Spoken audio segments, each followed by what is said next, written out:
No DQ Galaxy.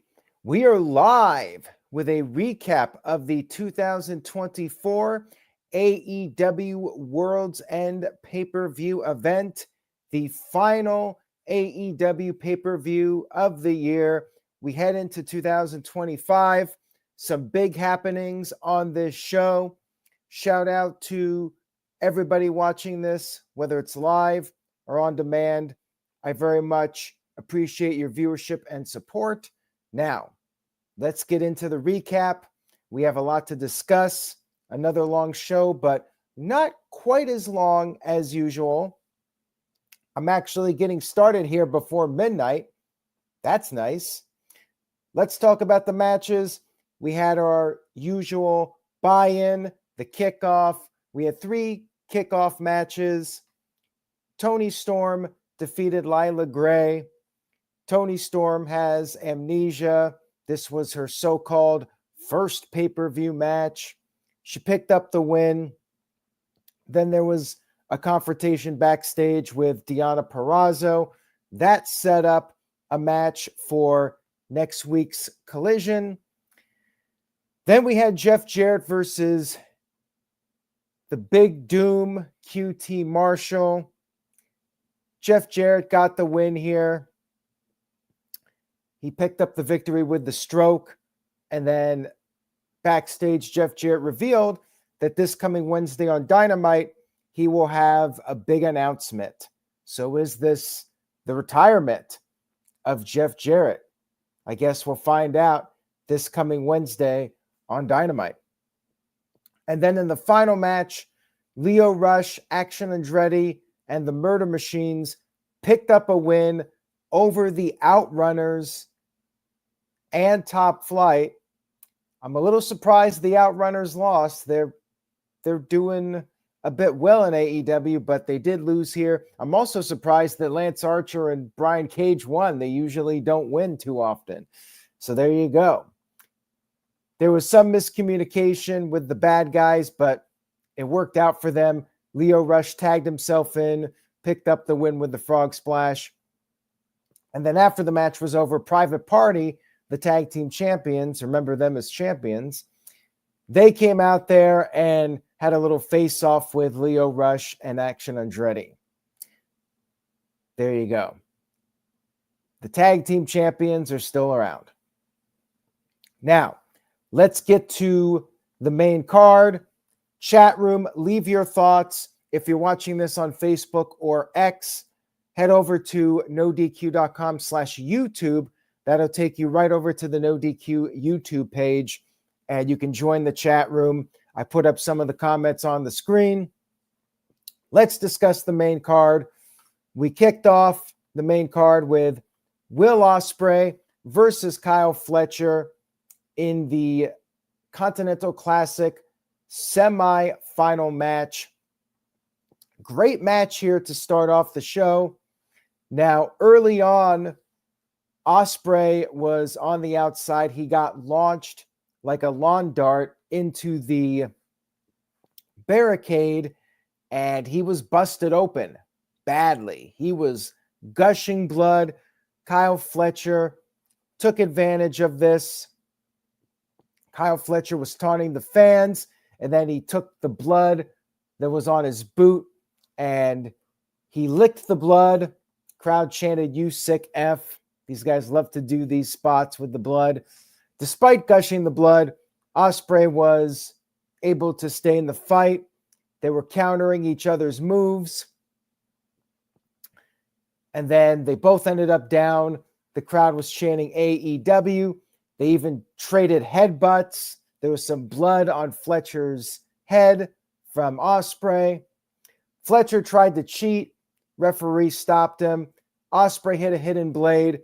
Fletcher was able to kick out, and then Fletcher regained the upper hand with a brain buster to Ospreay. Then he tried to finish off Ospreay, but Ospreay was able to counter it, and then picked up the win with the Styles Clash.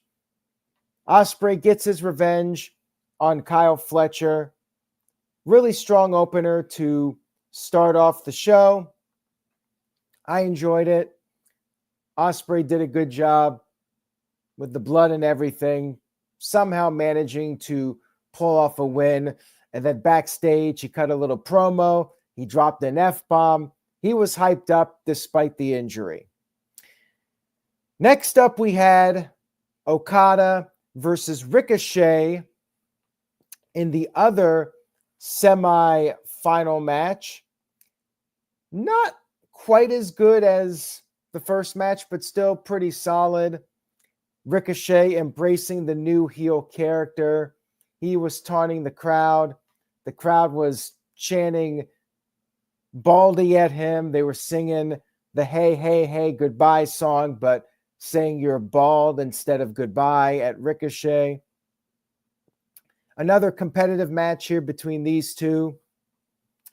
Ricochet did counter the Rainmaker and then came off the top with the shooting star press. Okada kicked out of that. And then Okada avoided the spirit gun. Okada built up some momentum and finally was able to pin Ricochet with the Rainmaker Lariat. So it was Okada versus Ospreay, confirmed for the main event. Ricochet loses here, and he was not done with his humiliation because Swerve Strickland showed up, and Swerve had Prince Nana bring a wagon with toilet paper down to the ring. He was handing toilet paper to the fans, and then on the count of 3, all of the fans around ringside threw the toilet paper at Ricochet. It is what it is. People are saying Ricochet's getting buried. But hey, it's entertaining at least. Ricochet being this cocky heel. Maybe it'll amount to something at some point. Who knows? Man, remember during the start of the pandemic when nobody could get toilet paper and now we're just throwing it around the ring? Times have definitely changed. We're back in good times when toilet paper can be wasted. I remember going to the grocery stores and you were lucky if you could find one roll of toilet paper. We had our AEW women's title match, Tijuana Street Fight between Mariah May and Thunder Rosa. Thunder Rosa's dad was at ringside. Mariah May was taunting her during her entrance. Thunder Rosa went right after her. They were brawling over by the stage. They fought by the tunnel. The tunnel had a board set up that was blocking the tunnel for whatever reason. I guess it was a prop. Well, Mariah May got speared through the board. Then they returned to the ring. Thunder Rosa had a piñata, and inside the piñata were thumbtacks. But unfortunately for her, Mariah May was able to deliver the first move with the thumbtacks. She gave Thunder Rosa the Mayday onto the tacks, and then Mariah wrapped a barbed wire around her knee. She tried to attack Rosa, but Rosa was able to avoid it. Mariah hit the steel steps, and then Rosa took her father's cane, used it as a weapon. She had her chain. She also choked Mariah with the chain. And then, just as it was looking bad for the champion, Mariah May had this graveyard dirt, and she blinded Rosa with the dirt and then gave her a pile driver off the apron through a table and got the 1-2-3 victory. Solid match here. I wouldn't say it was a classic or anything, but it was a good, entertaining match. Predictable. Did not think Thunder Rosa really had any chance of winning. Mariah May picks up another win to keep her momentum going as champion. I really don't see her losing it until Toni Storm faces her in Australia, which is what I'm predicting at this point. Next up, we had MJF versus Adam Cole for the Dynamite Diamond Ring. As I've talked about on my weekly streams, I'm over the feud. Did not really care about it going in. They had a good match. MJF was pretty entertaining. He was yelling, "Shut the F up" at the fans. The thing I really didn't like about this match is they were really making a big deal out of Ospreay getting busted open, the blood, having that be a big part of the story. Then they just go ahead and not only have Adam Cole bleeding, but then MJF gets busted open as well. So they're both bleeding, and Adam Cole is in trouble for a while. MJF tried to go for a Panama Sunrise, but he got caught with a super kick. Then Cole's momentum got cut short. Adam Cole, his ankle was hurting. MJF targeted the ankle. And then Cole was able to send MJF headfirst into the post. MJF had been busted open at this point. Then they got back in the ring. It continued to go back and forth. MJF put on the figure 4 leg lock. Cole reversed it. And MJF went to the outside and acted like the Kingdom had attacked him. The Kingdom were at ringside. Referee, of course, believed the scumbag MJF. Kingdom gets kicked out. MJF then grabbed his Dynamite Diamond ring, but Cole countered him with a super kick. And then Cole went to use the Dynamite ring, but MJF caught him with a low blow, hit him with the Heat Seeker, and picked up the 1-2-3 victory. MJF wins the match. And then afterwards, we had Matt Taven and Mike Bennett come out there after MJF was going to continue the attack. He was going to break Cole's effing leg. Roderick Strong then made his return, and then Kyle O'Reilly also came out. O'Reilly threw MJF back in the ring as MJF tried to escape, and then Adam Cole took out MJF with the Dynamite Diamond ring. All 5 guys hugged, raised their hands. So I guess this is the end of the feud. MJF won the match, but Adam Cole got the last laugh, reunited with all of his buddies, Taven, Bennett, Strong, and O'Reilly. They're all back together again. I guess it's the new Undisputed Kingdom or whatever they're going to call it. All right, this is fine. Let's move on to something else. Get these guys in new storylines. I'm fine with it. I thought the match was good for what it was. And there was a comment in the chat room. Why are people just spamming AEW shows with negativity? I mean, there are pros and cons of AEW. One of their strong points usually are the pay-per-views. And I think this was no exception. Up to this point, really strong show. Next up, we had Konosuke Takeshita defending the international title against Powerhouse Hobbs. I enjoyed the match. I thought it was a good match. My biggest issue was that I just didn't really care about it too much because I thought Hobbs had no chance of winning. But they had a really solid match. The crowd was into it. They were doing the meat chants. It was back and forth. Hobbs hurt his knee, though, at one point. I think, again, going back to earlier with the blood, they shouldn't have done the blood in 2 matches. And you had the deal with Adam Cole. MJF was working over the bad ankle because Cole got injured. And now you got Takeshita going after the knee of Hobbs. So, we got 2 matches where they're doing basically the same routine. Hobbs, though, of course, able to stay in the fight. However, he kept selling his knee, and it affected him several times. At one point, they were both on the top rope, and Hobbs fell. I think they just slipped, but they played it into the storyline that Hobbs's knee gave out on him. And then Takeshita gave Hobbs a superplex, came off the top of the senton, and Hobbs eventually was able to counter Takeshita, gave him the spine buster. However, Takeshita was able to kick out of that, and then they went back and forth some more. The crowd was chanting meat, big men slapping meat.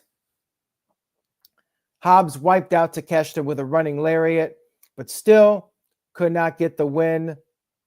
And then Hobbs, his knee was so bad, the referee helped him take off his brace, and that's when Takeshita was able to put him in a guillotine submission. Hobbs was trying to break out of it, so Takeshita then hit his move, the Raging Fire, and got the 1-2-3 victory. It was a good match. I just wish they had better build for it. And again, are they really going to do anything significant with Hobbs? You know, they really tried to make him look strong here, but where is he going to be a month from now, 2 months from now? I don't have much confidence that he'll be doing much in the near future. Moving on here, we had Mercedes Moné versus Kris Statlander for the TBS Championship. Long match. This, I believe, broke the record that Mercedes had already set with Kris Statlander from last month. I think it went like 27 minutes. It was a very long match. It was a good match. Mercedes being strong in the ring has never been a problem. She's always delivered. Crowd really didn't care too much in the early going. They did get into the match towards the end, but they struggled to get the crowd into it. But I thought they had a pretty good match here, although it was very long. They did the whole feeling out process, which is clue number one. You know the match is going to go on for a long time. Mercedes worked her over a lot, and it was very back and forth between the two of them. They were brawling on the outside of the ring a little bit, and then Mercedes did the 3 amigos and then kept going. She did like the 6 amigos or 7 amigos, and she got a babyface pop for it. So real good heel you are, Mercedes. I mean, this is the first time she actually got like a lot of cheers, I think, in AEW for doing all the suplexes. And then Statlander made a comeback, hit her with a package pile driver. Then they were on the outside of the ring, and Mercedes gave her the statement maker on the floor, and then Kris Statlander's foot got caught up in the ring frame, and Mercedes jumped off the apron with the Meteora. Kris actually had to take off her boot to get out of that predicament. She was stuck, so she took off her boot and then got back in the ring. She was on the apron. Mercedes gave her a pile driver on the apron, and then Mercedes got back in the ring. Statlander somehow managed to beat the 10 count, and then Mercedes put on an STF. Statlander was able to get to the bottom rope. Statlander made her come back, went for the Saturday Night Fever, but Mercedes put on the ankle lock submission, and then the two of them started trading near falls, near fall after near fall, and finally Mercedes was able to get the win. So Mercedes is still your champion. I'm a little surprised. I thought if they're doing a rematch, maybe Statlander would win the rematch here. Mercedes left the ring, and they gave Statlander the big standing ovation. They let her have her moment. But again, like Hobbs in a way, where does it go from here? Are they actually going to take her to the next level? Where will she be 6 months from now? Will she be at a higher level, or are they just going to have her be another person on the roster? So that remains to be seen. Is Mercedes Moné a face now? Will fans actually cheer her? I don't know. That remains to be seen. She did get a good reaction by the end of this, but we'll see what they do next. I mean, she was crying and everything, so maybe this was her way of trying to become a babyface. No interference from Camille. I don't know if we're ever going to see Camille again. So yeah, it was pretty good. Maybe a bit long though. Next up, we had Will Ospreay versus Okada in the Continental Classic final match. Ospreay's head was bandaged up, and they were brawling on the outside. The crowd was chanting "Holy shit" right off the get-go. They gave them a standing ovation, and then Okada gave Ospreay a DDT on the floor. The bandages fell off, and the cut was reopened. You had Okada countering Ospreay as Ospreay started to try and build up some momentum. Then Ospreay's leg got hung up in the rope, so it got even worse for him. His leg was hurt. He was bleeding. And then Ospreay somehow managed to give Okada a cutter on the floor, the Oz cutter. Okada barely beat the 10 count. They always do, but he beat it in the usual dramatic fashion. Then Ospreay hit another cutter. Okada, though, stayed in it, continued to go back and forth with these guys. Ospreay was able to avoid the Rainmaker, and then Ospreay hit the Styles Clash, which was how he beat Fletcher in the first match. But of course, Okada kicked out of this, and then Okada hit the Rainmaker. Ospreay kicked out. They went back and forth some more.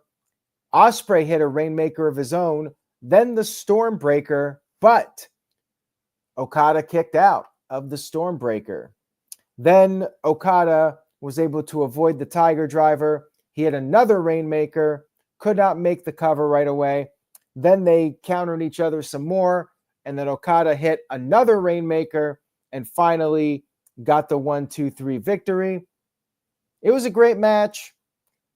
I get why they went with Okada to win. We're going to talk about that here in just a second. I am a little surprised, though, just because Ospreay lost so many times in this tournament and then loses this finale. Where do you go with Ospreay from here? And we'll talk about that more at the end, too. What's next for him? Where does he fit in?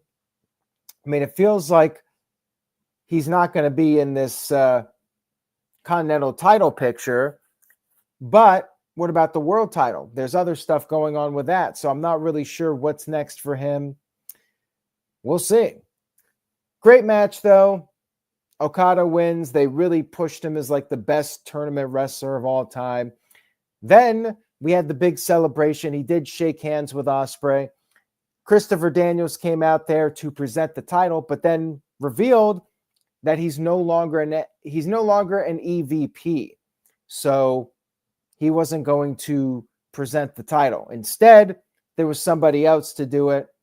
And sure enough, that was the return of Kenny Omega, who's been gone for over a year with diverticulitis.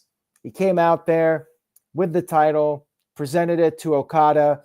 And what's interesting, I wonder if they're going to save this match because they made sure to get the shot of them doing the stare down with the All In banner in the background. Now, that's in July. Are they going to save that match until July? They even brought up on commentary how Omega's maybe not in ring shape, even though they did at the same time plugged his match coming up in Japan next week. Which is funny to me. If he's not in ring shape, why is he wrestling in Japan? But yeah, I would not be surprised if this was done to do the slow build up. They're going to save this big match for the stadium show coming up in July. We'll see what happens with that. Kenny Omega is back, and obviously they're going to do this match at some point in the new year.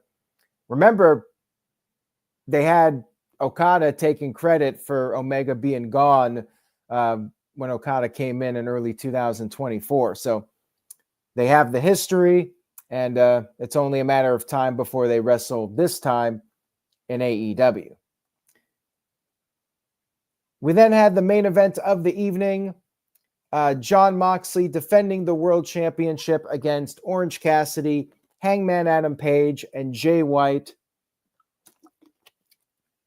The challengers had a plan. Take out Jon Moxley, but you had the Death Riders interfering. And since this was no DQ, it's a four-way, they could get away with it. Everyone was brawling in the crowd, and then the security was able to get the Death Riders out of the arena. More on that in a little bit. Then the challengers went back after Moxley. They put him through the table with the Shield Powerbomb, taking Jon Moxley out of the equation, or so we were led to believe. Of course, if you've seen enough of these matches, you damn well know he'll be back. The challengers decided, okay, he's done. We're going to go after each other. So that's what they did.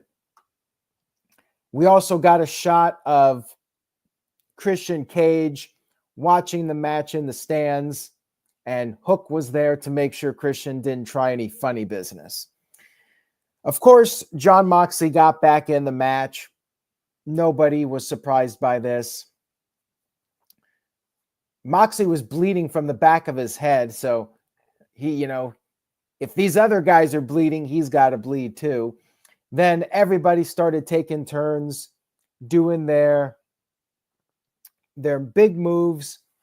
You had Hangman Adam Page pulling the referee out when Orange Cassidy was on the verge of pinning Moxley. And then Page was about to win. Wheeler Yuta showed up. So the security was worthless.